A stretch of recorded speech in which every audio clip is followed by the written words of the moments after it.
Hey,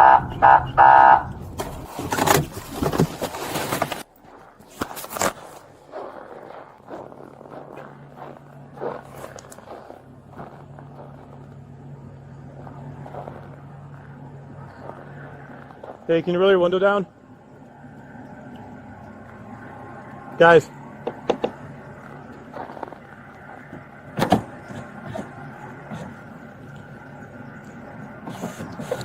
Hello. What's up? How's it going, guys?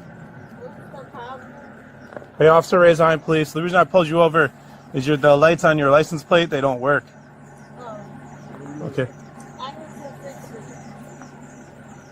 I'm already home though, so. Yeah, like there's no home base rule or nothing like that. So, do you have your license on you?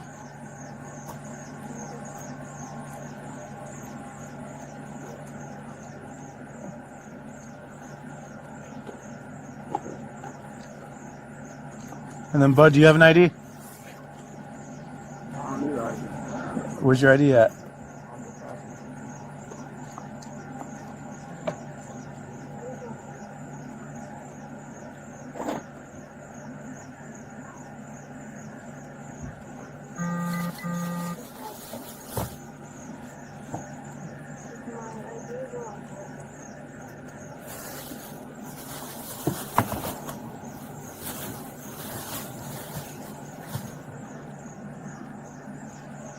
Right here, the officer starts focusing on the passenger's behavior, calling him fidgety and questioning his movements.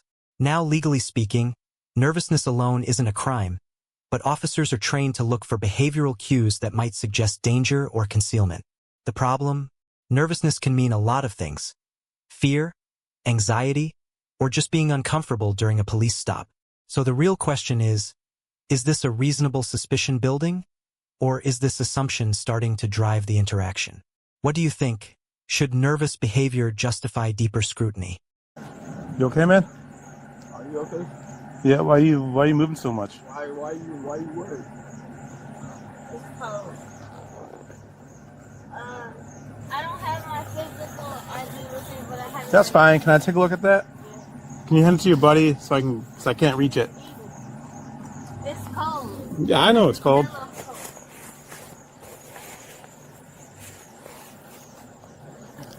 22, 24, 27, 29.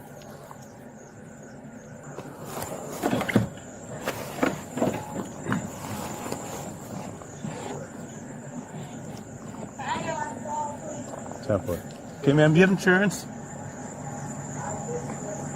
Okay, where's that at?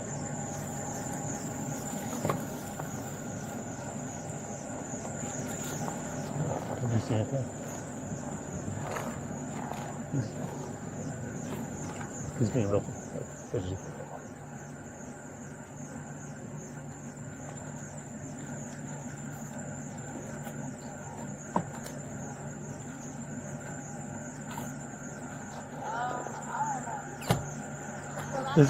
Is that a yes or no to insurance?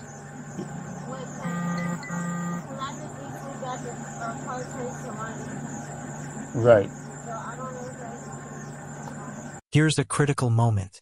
The driver admits uncertainty about insurance, which is already a legal issue in most jurisdictions. But notice how quickly the situation escalates from a traffic violation to potential criminal suspicion. The mention of cannabis, even just a wrapper, opens the door for a vehicle search depending on local laws. This is where things get tricky. Does the presence of something minor justify a full search, or is this a stretch? Legally, officers often use probable cause, but the threshold can be debated. Would you consider this enough to search the car?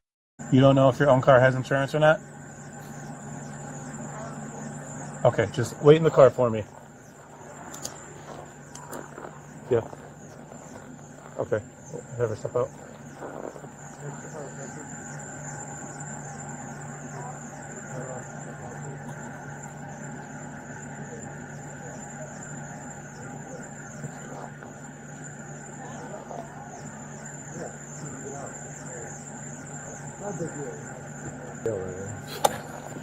Oh, I heard that one. Yeah, I heard that.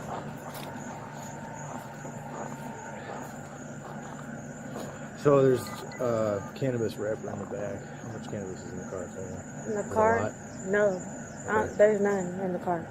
Alright. Well, you left a bag of it in the back. I don't know if it's empty or it's got a It's little empty. bit You of could what, check but- it. I haven't got nothing. Alright, well, that's, like I said, if that's the case, it's not a big deal. No, it's nothing in here. I don't got nothing to hide. All right, boss man, you just want to wipe your hands, set your food down. I'm going to have to ask you to step out, okay?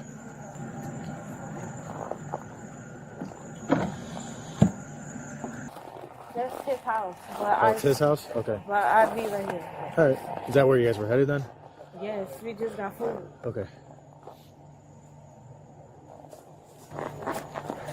Ooh, look. You have a jacket in there? No. No? I got- I gotta ask them. What's up, man? Now we hit a turning point. The officer asks the passenger to step out for a search and pat down. Legally, officers can ask occupants to exit a vehicle during a stop for safety reasons. But from the passenger's perspective, he's questioning the why, which immediately creates tension. This is where compliance versus confrontation comes into play. Even if the request is lawful, how it's communicated and how it's received can either calm things down or ignite conflict. Do you think the officer explained this clearly enough? Or did this feel abrupt? What's the point of me stepping out if I'm the passenger? Because I'm going to search the car and I can't have you in the car, okay? So just step out. You just leave your stuff there. You'll come back to it. Don't worry. All right. Do you have anything on you? Why? So I just got to pat you down, okay? I got to pat you down For for what? weapons. That's all. So just Why turn you around gotta and face pat me the down if car. I'm the passenger? Because I got to pat you down. And then I you're going to have go nothing stand to over do there. with this. So just turn around. I'm going to pat you down and then you're going to go sit by your friend, okay? It's real simple, man. All right, get your hands out of your pocket. Get your hand out of your pocket. Turn around. Keep your hands up, okay? On the car. I'm going to pat you down, okay? Put your hands up on the car. This is where everything starts unraveling. The officer repeatedly tells him to keep his hands visible, while the passenger insists he's not reaching for anything. Miscommunication here is dangerous. Officers are trained to react quickly to perceived threats, especially hand movements. But at the same time, the passenger feels accused and disrespected. This is a classic escalation loop.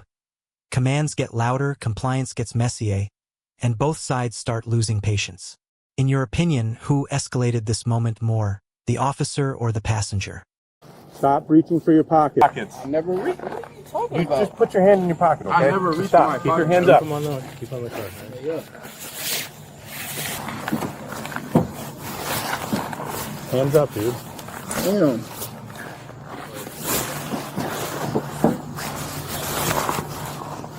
Go by your girl. Dick, bro. Yeah, go by your girl. Your ass fruit. Go over there. Your ass a fruit. Go over there. I stop touching me. Go over there. Your ass is gone out.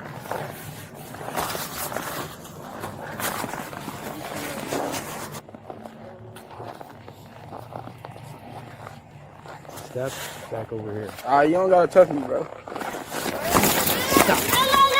What the fuck? Don't do that. Hands Don't up, do girl. that. Stay there. No, why the fuck would you do that? He was just Stop, moving man, over there. He's not listening. He was literally moving over here. Stay there. Y'all being aggressive as fuck. You need to stop. And no. You need to stop. You're being mad So just aggressive. stand there. Talk about he was putting his hands in his pocket when he wasn't. There He was was. mad. There was up. Okay, you need to stop. Now the situation has fully escalated into physical force. The passenger is on the ground, and emotions are running high from everyone involved. Bystanders, or in this case, companions, are reacting, questioning the officer's actions, and adding to the chaos. Legally, resisting, even verbally or through non-compliance, can justify additional charges. But the big debate always remains. Was the force proportional? Could this have been avoided with clearer communication or calmer reactions? This is the moment where viewers are usually split. So where do you stand? Stop. No, you need to stop. Fuck are you talking about? Why you got him on the floor like that, bro? He wasn't doing shit. Y'all weird as fuck. Can y'all hurry up what you were doing? The fuck? He didn't do shit. Y'all weird as fuck. And you, I know you. 22-24. We have one record. He didn't even do shit. Show weird ass, scary ass. Don't come at me like that. Can you back up? Quit walking around. Go stand by the front of the car. That's what I'm saying. It's cold. How do you want me to stay in one place? Are you guys warmer. okay? It's warmer by the There's engine. weed in the car. It's not that big of a deal, man. I want to smell like How about a little bit of weed? There's a bag in the back. Ma, you got some weed in the car? Oh, there's nothing. Check the car, guys. That's a little bag in the back. But there's nothing in the bag. Go ahead, check. We are gonna Y'all check. did this shit before. Come on. Do Y'all the that's routine. There's weird. nothing in the car. You're never gonna I find don't shit. gotta touch me no more. Keep trying, bro. Ma'am, stay here. Yeah. I'm chilling. I'm cold. Do you not get that? Go stand I in got a front of the little car. ass jacket. Chill. Why don't you zip it up? I don't got. In the end, the passenger was charged with resisting a peace officer, but many details about the court outcome remain unclear. What we do know is this. A minor traffic stop escalated into a full-blown confrontation involving suspicion, search, and physical force. This case highlights how quickly things can spiral when communication breaks down and tensions rise on both sides. It also raises important questions about legal boundaries, personal rights, and how both officers and civilians handle pressure in the moment. Now we want to hear from you. Was this a justified arrest, or did things go too far? If you found this case as shocking as we did, make sure to hit that like button, share your thoughts in the comments, and don't forget to subscribe for more jaw-dropping courtroom breakdowns. Why don't you mind your business? Jaleo was charged with resisting a peace officer. Additional court details are not available for this case. If you liked that video, leave a comment, hit the subscribe button, or check out our other videos.